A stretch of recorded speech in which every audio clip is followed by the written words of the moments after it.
찬송가 502장으로 찬송하겠습니다. 502장 찬송입니다.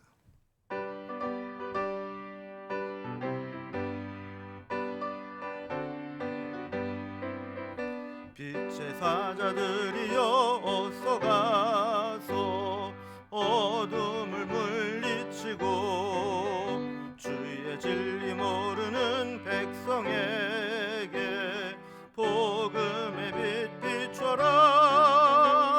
빛의 사자들이여 복음의 빛 비춰라. 죄로운 밤 밝게 비춰라. 빛의 사자들이여 선한 사역 위하여 힘을 내라. 주 함께 하시겠네.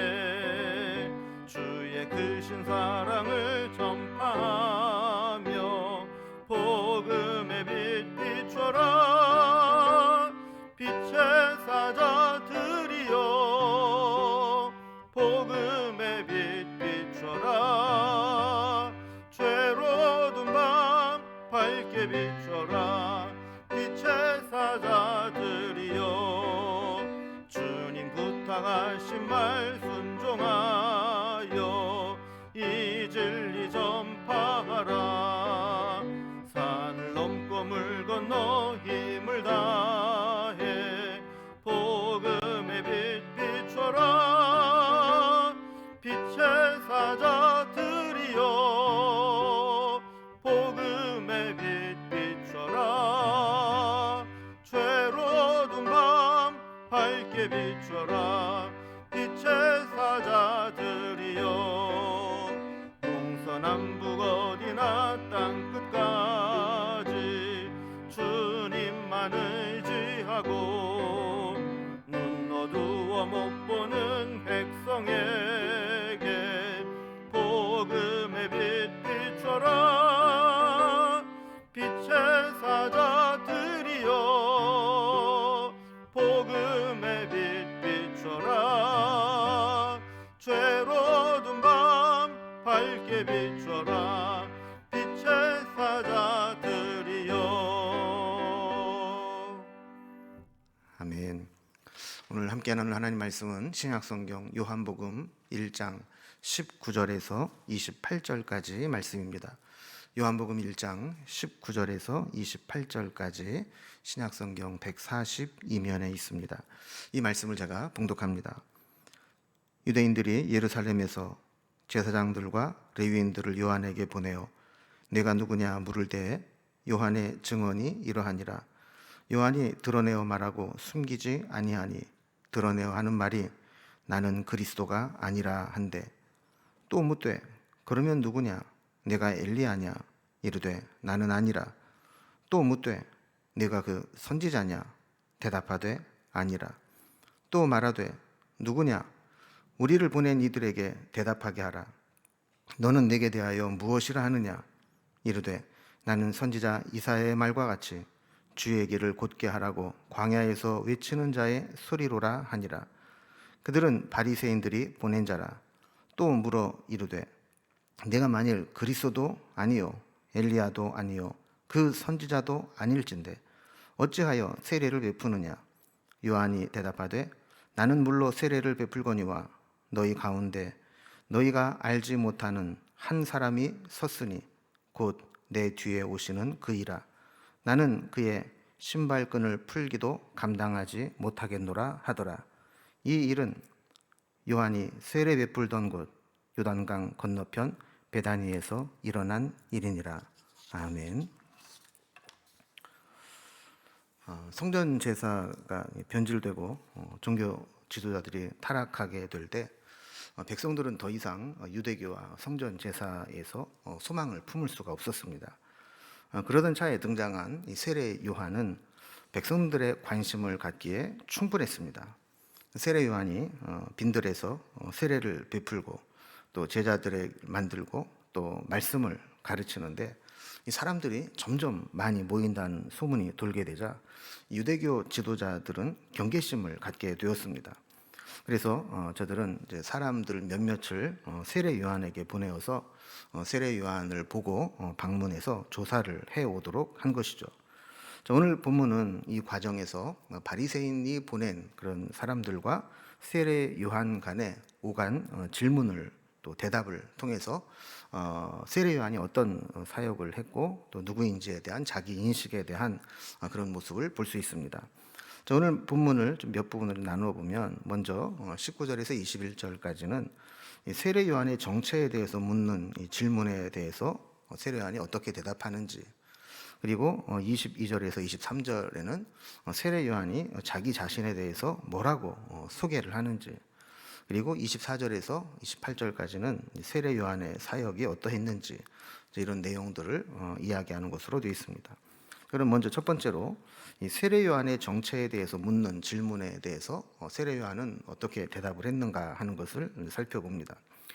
유대교의 입장에서 볼 때 이 세례 요한의 등장은 자신들의 권위를 위협하는 위험한 요소가 될 수 있었습니다.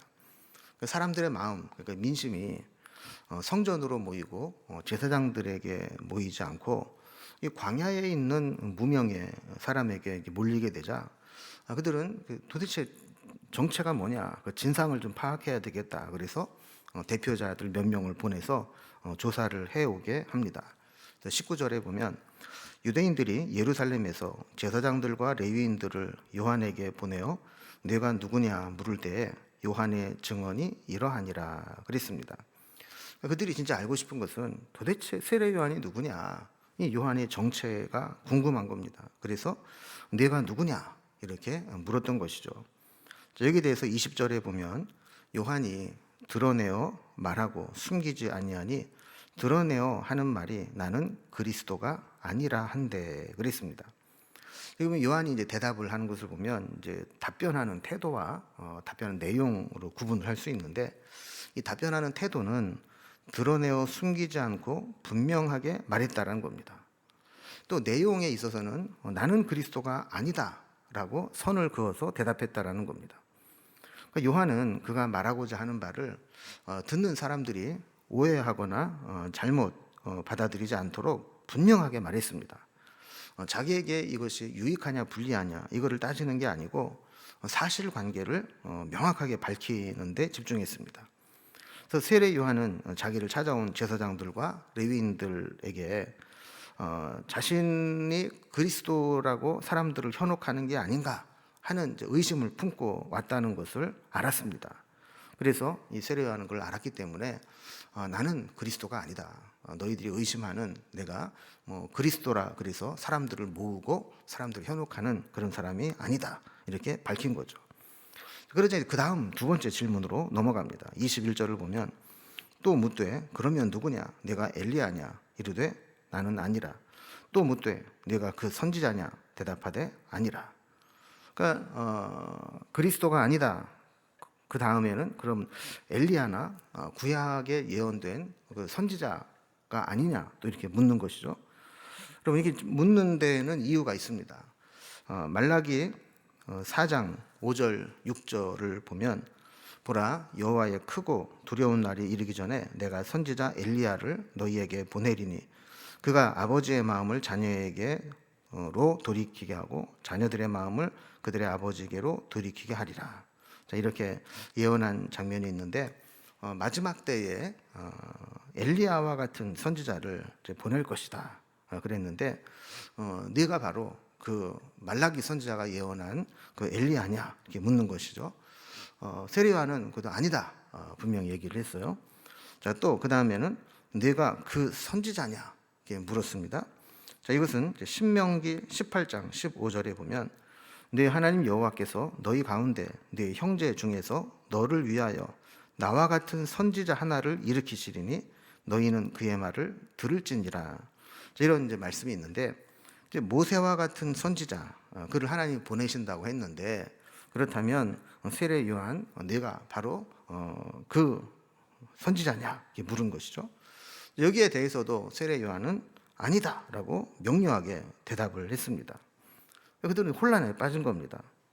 아니 그 그리스도도 아니고 오시겠다 약속한 엘리야도 아니고 또 신명기에 있는 그 선지자 모세와 같은 선지자도 아니라면 도대체 사람들은 왜 그에게 몰려드는 것이고 또 이 자는 무슨 근거와 자격과 권위로 사람들에게 설교를 하고 세례를 베푸는 것이냐, 이런 의구심이 남게 되는 것이죠. 자, 그래서 그 다음에 보면 이제 그들이 또 질문을 이어가고 세례 요한이 거기에 대한 답변을 합니다. 그래서 두 번째 단락으로 가면 이제 세례 요한이 자기 소개를 하는 장면이 나오는데, 예루살렘에서 보냄받은 제사장과 레위인들이 요한에게 다시 대답을 요구하면서 질문을 던집니다. 22절에 보면 또 말하되 누구냐? 우리를 보낸 이들에게 대답하게 하라. 너는 내게 대하여 무엇이라 하느냐? 이렇게 물었어요. 자, 그러니까 저들은 이제 바리새인들에게서 보낸 자다. 24절에 이렇게 나오게 되는데, 자, 우리도 지금 오고 싶어 온 게 아니고 바리새인들이 우리를 보내서 온 거야. 아마도 그 바리새인들은 사내들이는 공회가 아닐까 이렇게 보는데요. 자, 그들이 이 대표자들, 레위인과 제사장들을 몇 명 뽑아서 이렇게 보낸 겁니다. 자, 그렇다면 그들이 돌아가서 보고를 할 때 뭐라고 얘기는 해야 될 거 아닙니까? 그래서 야, 네가 그리스도도 아니고 엘리야도 아니고 그 구약에 예언된 그 선지자도 아니라면 너는 도대체 뭐냐, 누구냐? 우리가 보냄받은 사람에게 가서 너를 알아봤는데 이런 사람이다라고 얘기를 해야 될 텐데 뭐라고 얘기를 하느냐, 이렇게 질문을 하는 거예요. 자, 여기에 대해서 23절에 보면 세례 요한이 이렇게 대답을 합니다. 이르되 나는 선지자 이사야의 말과 같이 주의 길을 곧게 하라고 광야에서 외치는 자의 소리로라 하니라 그랬습니다. 그러니까 복잡하게 생각하지 말라는 겁니다. 괜히 여기저기 끼워 맞추지 말라. 나는 이사야 선지자가 예언한 주의 길을 곧게 하라고 광야에서 외친 자의 소리와 같다라는 겁니다. 자, 이 말씀은 이제 이사야서 40장에 나오는 말씀을 배경으로 한 것인데, 자, 바벨론에 이제 포로로 끌려가게 된 이스라엘 백성들을 하나님이 친히 구원해 오시겠다라는 내용을 이제 설명하면서 마치 왕이 친히 바벨론에 가서 자기 백성들을 데리고 나오듯이 그렇게 바벨론으로 찾아가시겠다는 겁니다. 그런데 그 가는 길이 만만치 않습니다. 그 가는 길 가운데 험한 산도 있고 깊은 골짜기도 있어서 왕이 가기에는 적합하지 않은 험한 길입니다. 자, 그래서 이제 공병대와 같은 신하들이 먼저 가서 왕이 갈 길을 평탄하게 하는 작업을 하게 됩니다. 그리고 왕이 지나갈 때에 왕의 행차를 알리는 소리를 내는 사람이 있는 것이죠. 자, 그러니까 이것을 비유로 들어서 세례 요한은 자기 뒤에 이제 왕이신 예수님이 오시는데 그 예수님이 오신다는 것을 광야에서 외치는 자가 알리는 소리에 불과하다라고 자기를 소개하는 겁니다. 그러니까 왕의 행차를 알리는 자가 아무리 잘생기고 목소리가 좋아도 그 사람 자체가 중요한 건 아니죠. 그 뒤에 왕이 중요한 거죠. 그래서 왕의 행차를 알리는 입장에 불과하다. 자기는 그런 존재다. 그렇게 이야기하면 된다. 이렇게 이제 얘기를 해준 거예요. 자, 그러면서 이제 세례 요한이 어떤 이제 사역들을 했는가 하는 것을 이제 소개합니다. 자, 24절에 보면 이제 세례 요한을 찾아온 자들이 누가 보낸 것인지가 나오죠. 24절에 그들은 바리새인들이 보낸 자라 그랬습니다. 자, 이제 바리새인들에게 돌아가서 대답을 해야 되는데 이것만 가지고 가서 보고할 수는 없었습니다. 그래서 일단은 그래, 그리스도도 아니고 엘리야도 아니고 선지자도 아니고 이사야에 예언된 광야에서 외치는 소리라고 하자. 그러면 이제 그 다음 질문을 하는 거예요. 25절입니다. 또 물어 이르되 내가 만일 그리스도도 아니요 엘리야도 아니요 그 선지자도 아닐진대 어찌하여 세례를 베푸느냐 그랬습니다. 자, 이도저도 아니고 엘리야도 그리스도도 모세와 같은 선지자도 아니면 도대체 무슨 권위로 사람들을 모아서 설교도 하고 세례도 베푸느냐 이렇게 묻는 거죠.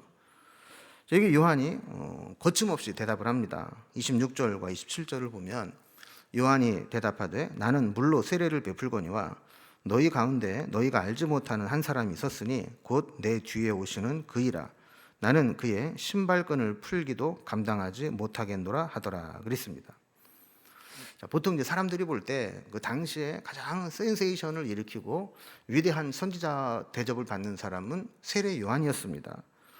그러니까 사람들이 많이 모여 사는 도심지도 아니고 멀리 요단강 건너편에 이 광야에까지 와서 그의 말씀을 듣고 세례를 받겠다고 줄을 서서 기다리고, 또 심지어는 그의 설교는 전부 책망하는 설교였습니다.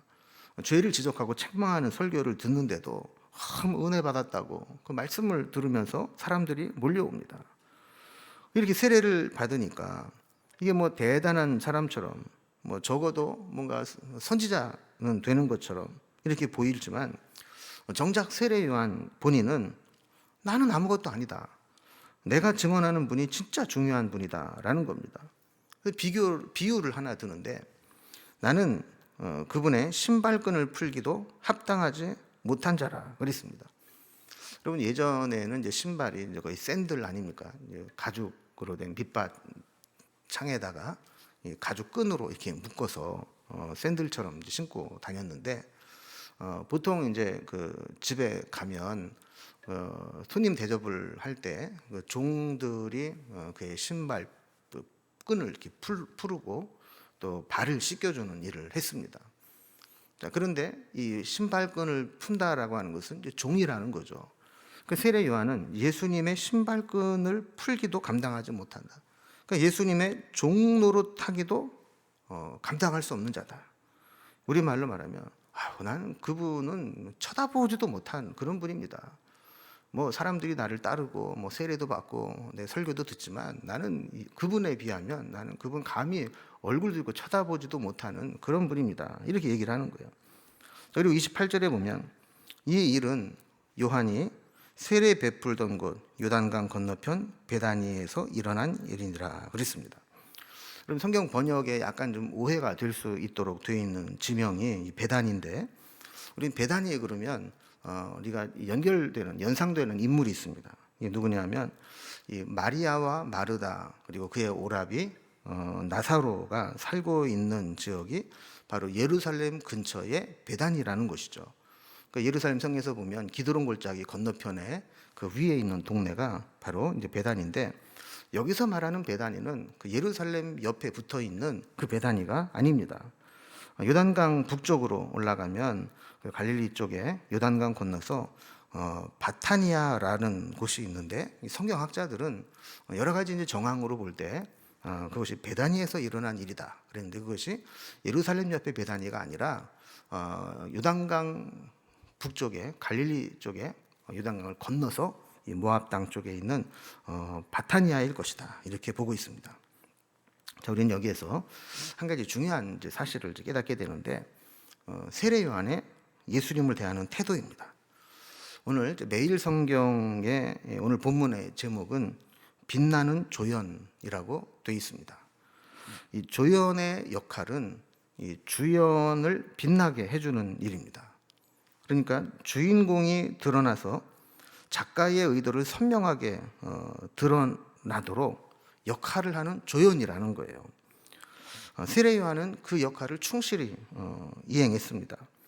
자신을 드러내지 않고 사람들이 행여나 자기를 예수님과 비슷한 급으로 오해할까 봐 매번 아니다, 나는 그런 자가 아니다 라고 선명하게 자신의 역할과 존재를 밝히고 소개했던 것이죠.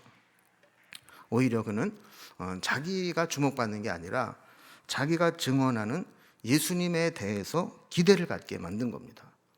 내 뒤에 오시는 분은 이렇게 대단한 분이야. 앞으로 내가 소개할 분이 있는데 그분이 바로 이렇게 나는 쳐다보지도 못하는 그런 분이야.